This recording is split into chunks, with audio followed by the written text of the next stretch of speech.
সেই গাছ থেকে খেজুর পেড়ে তাকে দিচ্ছে আর সে খাচ্ছে।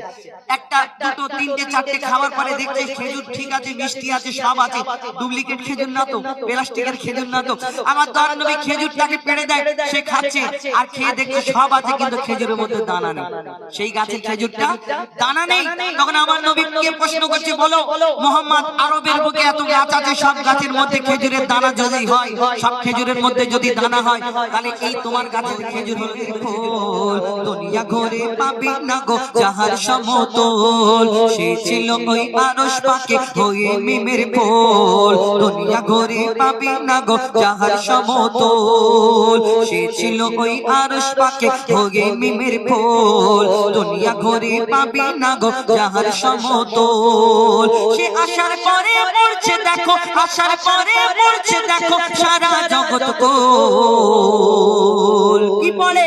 বলে লা ইলাহা ইল্লাল্লাহু মুহাম্মদ রাসূল, লা ইলাহা ইল্লাল্লাহু মুহাম্মদ রাসূল।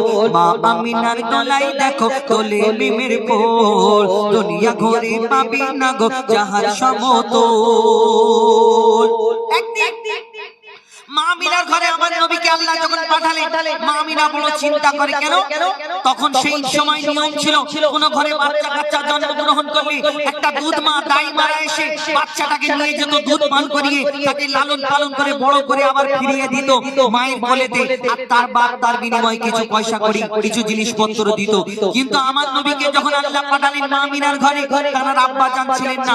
মা আমিনা বড় চিন্তা করে, আল্লাহ এত সুন্দর একটা বাচ্চা দিয়েছো, কিন্তু এর আব্বা নেই, আমি কেমন করে মানুষ করব, কেমন করে লালন পালন করব? আল্লাহর তরফ থেকে তখন খবর আসে, মা আমিনা তুমি চিন্তা করো না। কি খবর? কবি ছন্দের মাধ্যমে লিখছে, দেখো।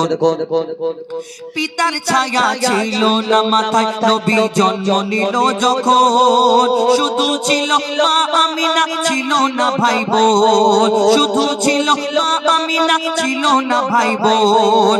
নবী জন্মকালে এতিম বলে মা আমিনা ভাবে, নবী জন্মকালে এতিম বলে মা আমিনা ভাবে, আমি করব কেমন লালন পালন, খোদা গো কি হবে? আমি করব কেমন লালন পালন, খোদা গো কি হবে? তখনই এক খবর আসে, শোনো আমিনা বিবি। তখনই এক খবর আসে, শোনো আমিনা বিবি, তোমার কোলে নাজিল হলো খোদার শ্রেষ্ঠ নবী। আল্লাহ স্বয়ং তার লালন পালনে দিয়েছে গোভার, আর জিবরিল আমিন থাকবে হয়ে ওর পাহারাদার। ও সৃষ্টি কুলের শিরোমণি, সৃষ্টি কুলের শিরোমণি হবে নবী কুলের মোল। দুনিয়াতে যার নাম হবে মুহাম্মদ রাসূল, দুনিয়াতে যার নাম হবে মুহাম্মদ রাসূল। মা আমিনার দোলাই দেখো তোলে মিমের ফুল। দুনিয়া ঘরে পাবি না গো যাহার সমতল। এই বিনা দানার খেজুর কি করে হলো, কবে থেকে হলো? আমার নবী যখন দ্বীন প্রচার করে, ইসলাম প্রচার করে, কলমা প্রচার করে, তখন কত বেদিনরা কত আঘাত করতো আমার নবীকে। কেউ পাথর ছুঁড়ে মারতো, কেউ পাগল বলে, কেউ পাগল বলে চেঁচাতো, আবার কেউ নাড়ি ভুঁড়ি চাপিয়ে দিত আমার নবীর গায়েতে, কেউ পাগল বলে তাড়া করতো। আর নবীর গায়ে যখন পাথর ছুঁড়ে দিয়ে আঘাত করতো, এত রক্ত বের হতো, এত রক্ত বের হতো, এই পায়ের জুতা মুবারক পায়ের সঙ্গে জাপটে রয়ে যেত, রক্তটা ঝরে ঝরে ঝরে ঝরে এই পায়েতে জুতা মুবারকে গিয়ে জড়ো হয়ে হয়ে এই জুতা মুবারকের সঙ্গে ওই রক্ত আর এত গাঢ় হয়ে যেত, সেই জুতাটা জাপটে রয়ে যেত। আবার মা ফাতেমা তিনি গরম পানি দিয়ে এই জুতা মুবারকটা ছাড়াতেন, তাহলে কত কষ্ট করেছে। তো একদিন একটা ইহুদি আমার দয়ার নবীকে কষ্ট দেবে বলে সে একটা খেজুরের দানা কুড়িয়েছে, খেজুরের দানাটা কুড়িয়ে তাকে ভালো করে আগুনেতে পুড়িয়েছে, আর একটা দানা পোড়ালে কোনোদিন সেই দানা থেকে গাছ হয় না। তো সেই দানাটা পুড়িয়ে এনে আমার নবীকে পরীক্ষা করছে, বলে মোহাম্মদ তুমি যে দুনিয়াতে নবী বলে দাবি করো, তোমাকে আমি একটা পরীক্ষা করব, তোমাকে আমি এই খেজুরের দানাটা দিচ্ছি, তুমি আমার সামনে এই দানাটা পুঁতে দেবে, আর এখানে একটা গাছ বের করে দেখাতে হবে। সে চিন্তা করছে আমি এমন প্রশ্ন করেছি মোহাম্মদ ভয়েতে পালাবে, কিন্তু আমার দয়ার নবী মিচকি হেসে সেই খেজুরের দানা নিয়ে বলছে, শোনো ইহুদি, তোমার সামনে আমি দানাটা পুঁতে দিচ্ছি, এখানে শুধু একটা গাছ হবে না, এখানে একদিনে একটা গাছ হবে, গাছে ফল হবে, এই ফল তোমাকে কালকে খাও। এই কথা যখন শুনে ইহুদি তখন চিন্তায় পড়ে যায়। কিন্তু ইহুদি সাথীরা বলছে শোনো, মুহাম্মদ আসমানের চাঁদকে টুকরা করে দেখিয়েছে, জমিনের পাথরকে কলমা পড়িয়ে দেখিয়েছে, হয়তো মুহাম্মদ কোনো জাদু জানে, তুমি পারবে না। তখন ইহুদি ভয় পেয়ে যায়। তারপর কি হয় দেখছি দেখুন। এক খেজুর দানা নিয়ে এক ইহুদি নবীর কাছে কয়, এক খেজুর দানা নিয়ে এক ইহুদি নবীর কাছে কয়, বলে তোমায় নবী মেনে নেব এই দানাতে যদি একদিনে গাছ হয়, তোমায় নবী মেনে নেব এই দানাতে যদি একদিনে গাছ হয়। আজ সেই দানা নিয়ে নবী আমার মাটিতে পুঁতে হাসে, বলে এই দানার ফল খাবে গোকাল ইহুদি তুমি এসে, এই দানার ফল খাবে গোকাল ইহুদি তুমি এসে।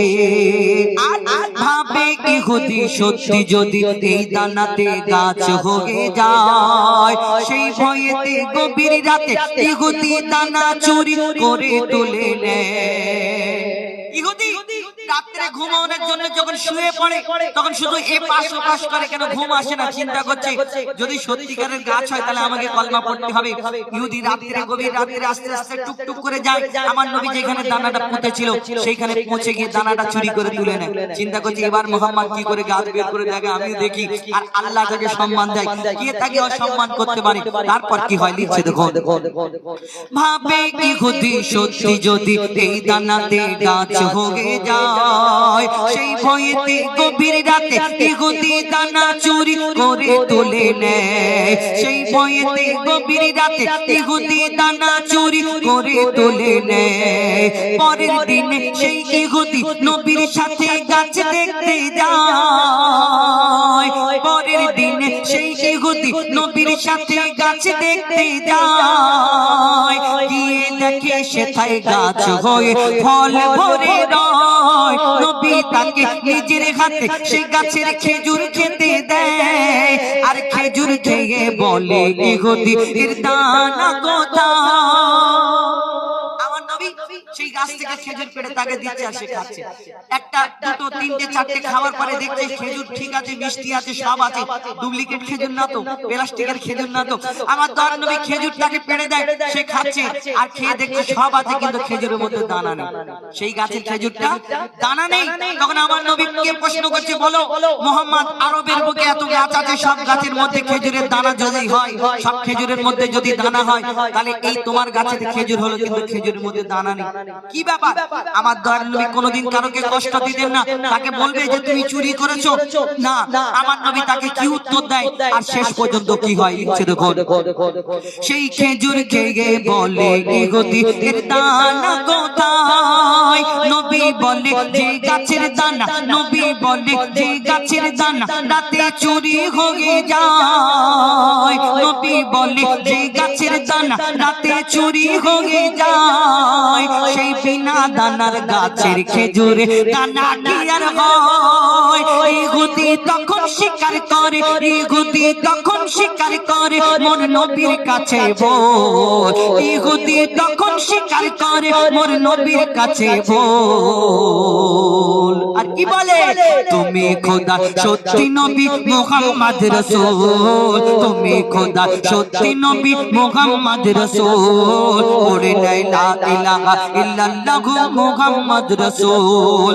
মা আমিনার দোলাই দেখো দোলে মিমের পোল, দুনিয়া ঘুরে পাবি না গো যাহার সমতল।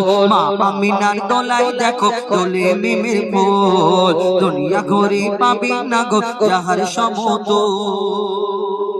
এবার আরো একটি ঘটনামূলক গজল তুলে ধরবো, তারপরে আমরা শেষের দিকে যাবো। কটা বাজে?